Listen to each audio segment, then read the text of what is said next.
ಕೊಟ್ಟಿದ್ದಿ ಈ ಸುಬ್ಬವಾಗ ಟೆನ್ಷನ್ ಅಂತ. ಏನ್ ಟೆನ್ಷನ್ ಹೇಳ? ಭಾಳ ಟೆನ್ಷನ್ ಐತಿ ಅಕ್ಕ.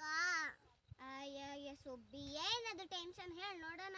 ಇವಾಗಿನ್ನು ನರ್ಸರಿ ಕೆಜಿ SSC ವಲ ಮಠ ಓದ್ಬೇಕು.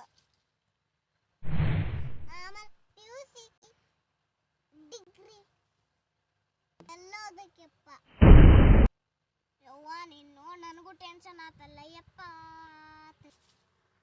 ಆಮೇಲೆ ನೌಕರಿ ಲೈಫಲ್ಲಿ ಭಾಳ ಟೆನ್ಷನ್ ಐತಕ್ಕ.